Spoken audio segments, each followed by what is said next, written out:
एक राज्य भारत में है, उत्तर प्रदेश। उत्तर प्रदेश के अंतर्गत ही एक जगह है कन्नौज। वहाँ पर एक ब्राह्मण रहता था। उस ब्राह्मण का नाम था अजामिल।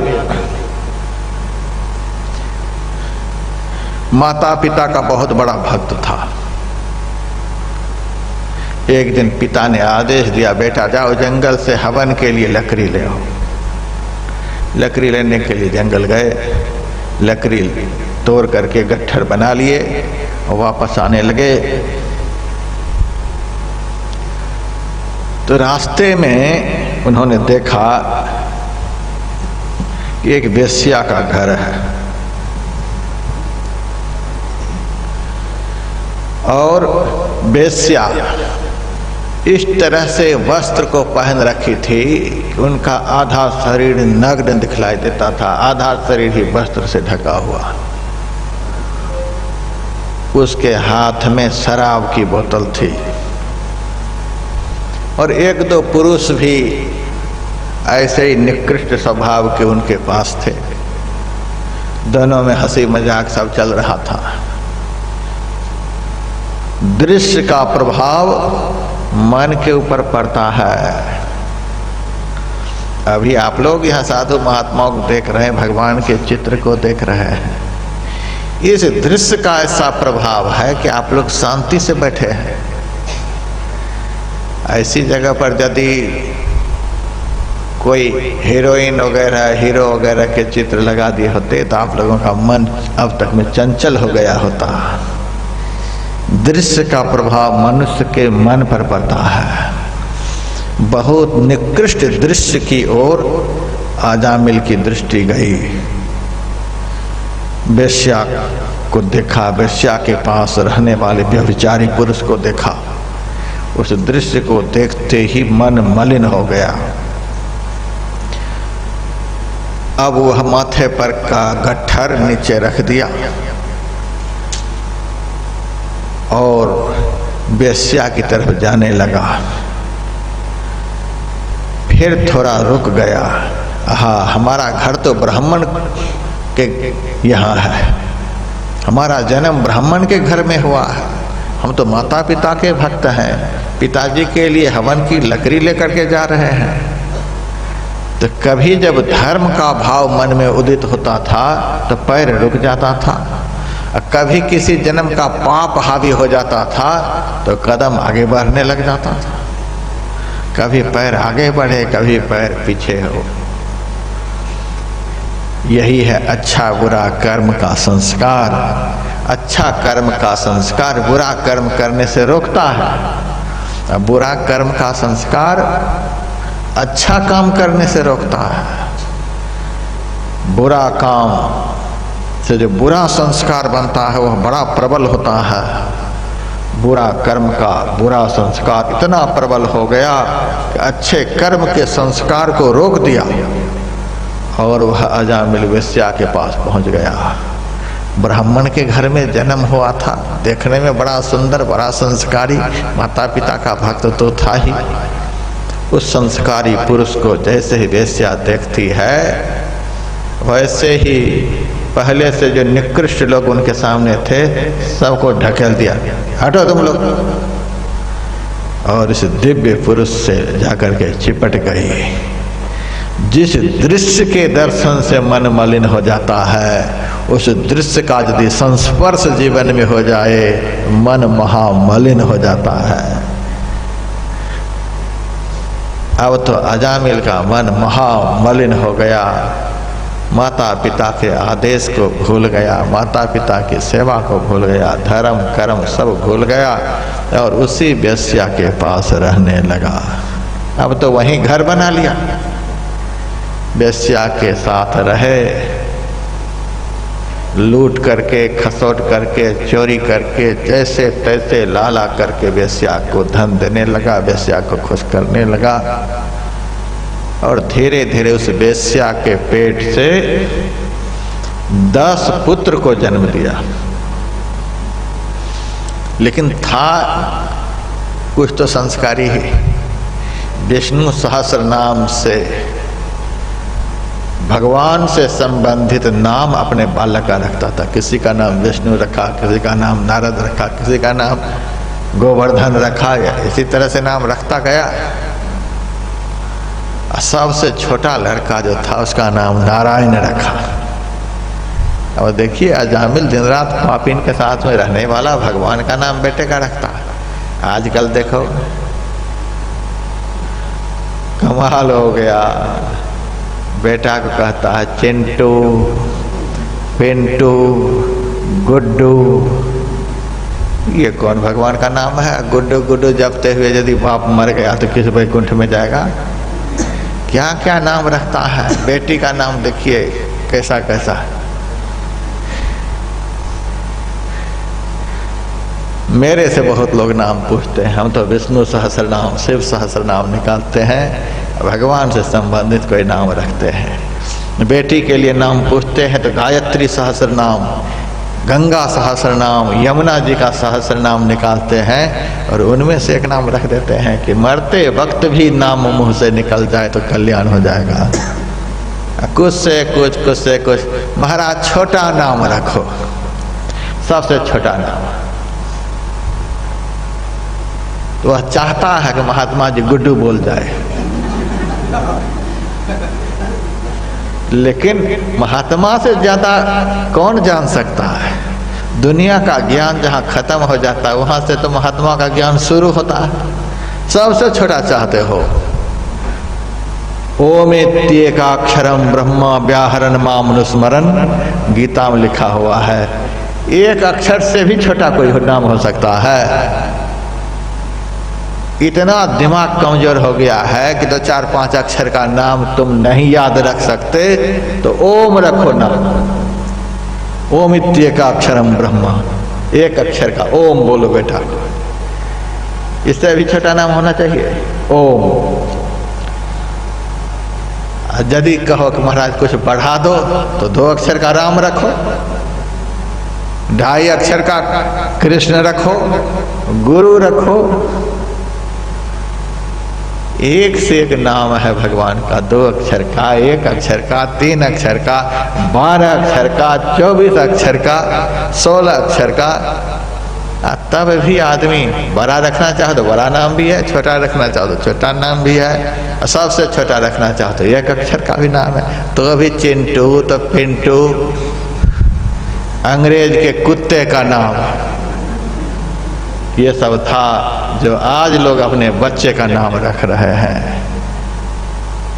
वेश्या के साथ में रहने वाला व्यभिचारी अजामिल अपने बेटे का नाम नारायण रखा, 4 अक्षर का नाम बोलता था। और आज के धर्मात्मा कहने वाले अपने बेटा बेटी का नाम क्या से क्या रखता है। आज की कथा सुन करके कान पकड़ लो, यदि नाम रखे भी हो तो यहाँ से जाकर नाम बदल लेना। कुछ से कुछ, कुछ से कुछ। माता पिता का स्वभाव होता है या तो बड़ा बेटा से ज्यादा प्रेम करेगा या तो छोटा से। बड़ा बेटा यदि को बढ़िया नौकरी कर रहा है, काम धंधा कर रहा है, सेवा कर रहा है तो बड़ा से ज्यादा प्रेम करता है। अब बुढ़ापे में यदि एक ठो हो गया बेटा तो उससे ज्यादा प्रेम करेगा, या तो बड़ा से या छोटा से। बीच वाले बेटे तो ऐसे घिसते रहते हैं। तो अजामिल को छोटा बेटा से बड़ा प्रेम था। उसका नाम नारायण। खाए तो उनको अपने साथ में बिठा करके, सोए तो उनको बगल में लेकर के, हंसे तो उनको पास में बिठा करके, दिन रात उस बेटे से इतना प्रेम हो गया था कि कहा नहीं जा सकता है। वेश्या के साथ में रहते रहते बेटे के साथ लाड़ प्यार करते करते उनके जीवन के 88 वर्ष पूरे हो गए। अत्यंत वृद्धावस्था आ गई। एक दिन चारपाई पर लेटा हुआ था और उनका बेटा नारायण सामने खेल रहा था, देख रहा था अजामिल। उसी वक्त जैसे चूहा के बिबर में सांप घुस जाता है, उसी तरह से उसको लेने के लिए जमदूत आ गया, भीतर घुसने लगा उनके प्राण को निकालने के लिए। जमदूत का दर्शन सब नहीं करता है, आ जाएगा यहाँ पर लेकिन सब नहीं देखेगा। जिनको लेने के लिए आया है वही केवल देखेगा, सब देख लेगा फिर तो लड़ाई शुरू हो जाएगी। मेरे बाप को लेने के लिए आया, ऐसे थोड़े ले जाने देंगे, लड़ाई हो जाएगी। जमदूत नहीं चाहता है कि सारे जीवन तो एक बूढ़ा लड़ाई है, मरते समय भी लड़ाई छेड़ेगा, सो वो ठीक नहीं, तो आराम से लेकर के जाऊं, किसी को पता नहीं चले। एक तो अंधेरी कोठरी तामे दिया न बाती हो, बहिया पकड़ जम ले चले कोई संग न साथी हो। आ जाता है, आ गया, दो मिल करके आया। टेढ़ा मेढ़ा काला कलूटा शरीर है, रोंगटे खड़े हैं, बड़े भयंकर दाढ़े हैं, हाथ में मुगदर है, तलवार है, पास है, फरसा है, बड़ा विकराल रूप है। देखते ही तो अजामिल का होश उड़ गया। ऐसा रूप यमदूत का होता है कि देखते ही सारे होश उड़ जाएंगे। देखते हैं मरने के समय लोगों का पसीना उतरने लग जाता है, आंख से आंसू निकलने लग जाती है, लेकिन बोल नहीं पाता है कुछ। बात जरूर है, बात यही है कि जमदूत सामने खड़ा है, दूसरे को नहीं दिखलाई देता है, जिसको लेने के लिए आता है वही केवल देखता है। उसके डर के मारे पसीना से तरबतर हो जाता है, आंख से आंसू निकलने लग जाती है, आकुल व्याकुल हो जाता है। हाय अब क्या होगा। मकान सामने खड़ा है, लड़के बच्चे सब हैं, उनको लगता है कि मेरी ही तरह सब देखते होंगे, लेकिन सब नहीं देखता है। उनको लगता है सब खड़े हैं लेकिन बोलते तो कोई नहीं कुछ। इस पापी जमदूत से कोई बचाने के लिए सामने आता नहीं। इसी बेटे के लिए, इसी परिवार के लिए मैंने सब कुछ किया था। आज जब जमदूत आकर के खड़ा है तो सब किनारे हो गया है। जोरू कौन खसम है किसका, कौन किसी के नाते हैं। आया जम जब दिया नगारा, साफ अलग हो जाते हैं, सब किनारे हो जाते हैं, कोई बचाने वाला नहीं। उस समय अजामिल सामने देख रहा, मेरा बेटा नारायण खेल रहा है। पता नहीं किस जन्म का पुण्य उनका फलित हुआ कि जोर से उनके मुंह से एक बार निकल गया नारायण। पुकार तो रहा था बेटा को कि बेटा तुमसे मैंने बहुत प्यार किया, 9 बेटे से तो ऐसे तैसे, लेकिन तुमसे तो इतना प्यार किया, कम से कम तुम तो आ जाओ। बहुत जोर से पुकार लगाई। उस पुकार को बेटा तो नहीं सुना, अंतकाल की पुकार को बेटा तो नहीं सुना, लेकिन जिसका वह नाम है उसने सुन लिया। नारायण जिनका नाम है, उस मालिक ने उस पुकार को सुन लिया और उन्होंने तुरंत अपने 2 दूतों को भेजा। पापी को लेने के लिए यमदूत आता है, पुण्य आत्मा को लेने के लिए देवदूत आता है। यमदूत जब आता है तो वातावरण अंधकारमय हो जाता है, कुछ नहीं सोचता है।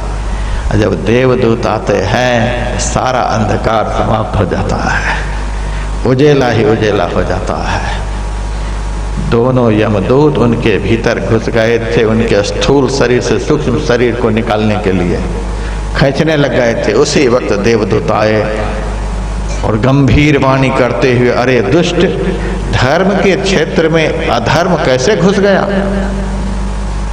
तुम कैसे घुस गए इनके भीतर में? जल्दी से बाहर निकलो, नहीं तो देख लो सुदर्शन चक्र है हमारे हाथ में, सिर काट लेंगे। यमदूत तो डर गया, अजामिल को छोड़ करके अंदर से बाहर निकला। क्या बात है? हम अपने मालिक के आदेश से इस पापी को लेने के लिए आए। देवदूतों ने कहा यह पापी है। कैसे बड़ा पापी कौन होगा? माता पिता की सेवा छोड़ करके, ब्राह्मणत्व को मिट्टी में मिला करके सारे कर्म इन्होंने किए। वेश्याओं के साथ इन्होंने 88 वर्ष बिताया, कोई अशुभ कर्म नहीं जो इन्होंने नहीं किया है। इस पापी को दंडपाणी महाराज यमराज ने लेने के लिए भेजा है। कहा इनसे बड़ा पुण्यात्मा तो कोई है ही नहीं। जन्म जन्म मुनि जतन कराही, अंत राम कही आवत नाही। जन्म जन्म तक लोग भगवान का नाम लेते हैं, फिर भी अंत काल में इतना दुख होता है कि भगवान के नाम को भूल जाते। और इन्होंने तो मरते समय भगवान का नाम लिया है। इनको तुम पापी कह रहे हो? क्या भगवान का नाम लिया था कि बेटा का नाम लिया था? तो बेटा को पुकार रहा था। देवदूतों ने कहा भाव कुभाव अनख आलस हो, नाम जपत मंगल दिशि दस हो। भगवान के नाम को भाव से लो, कुभाव से लो, आलस्य से लो, क्रोध से लो, किसी भी तरह से लो, मंगल ही मंगल होगा। देवदूतों ने यमदूतों से कहा कि सुनो, अमृत का क्या काम है बताओ? का अमर कर देना, अमृत पीने से आदमी अमर हो जाता है। कहा हाँ। गाली बकता हुआ कोई अमृत पी जाएगा तो वह अमर होगा कि नहीं होगा? तो जरूर हो जाएगा। निंदा चुगली करता हुआ अमृत पी जाएगा तो अमर होगा कि नहीं होगा? कहा जरूर होगा। किसी भी तरह से अमृत पी जाएगा तो अमर होगा कि नहीं होगा? अवश्य होगा। उसी तरह से किसी भी भाव से इनके मुंह से भगवान का नाम निकला हो, इसका अब कल्याण होकर के रहेगा, इसका उद्धार होकर के रहेगा। जल्दी से यहां से भाग जाओ। यमदूतों को भगाया और देवदूतों ने अजामिल से कहा कि अजामिल, अभी जो दो पुरुष आए थे उनको देखा था? हाँ। कैसा लग रहा था महाराज? रोम रोम कांप रहे थे। उस दोनों भयंकर पुरुषों से किसने बचाया अभी सो बता। तुम्हारे बाप ने बचाया कि माँ ने बचाई कि भाई ने बचाए कि बेटे ने बचाए कि पत्नी ने बचाई? किसने बचाया बता। अजामिल कहता है जैसे तैसे भी भगवान का नाम जो मेरे मुंह से निकला उस नाम ने बचाया। महाराज कैसा भयंकर दृश्य मेरे सामने था, कितना कष्ट में मैं पड़ा हुआ था। जैसे मुंह से नारायण निकला वैसे आप पहुंच गए और आपके पहुंचते मेरा सारा संकट दूर हो गया। तो देवदूतों ने कहा भगवान के जिस नाम ने इस महासंकट से तुम्हें बचा लिया, अरे पापी इस नाम को छोड़ करके मुंह से क्या क्या बोल रहा है? इस मुंह से तो उस पावन नाम का दिन रात स्मरण करते रहो जिस नाम ने एक ही बार में अजामिल का उद्धार कर दिया।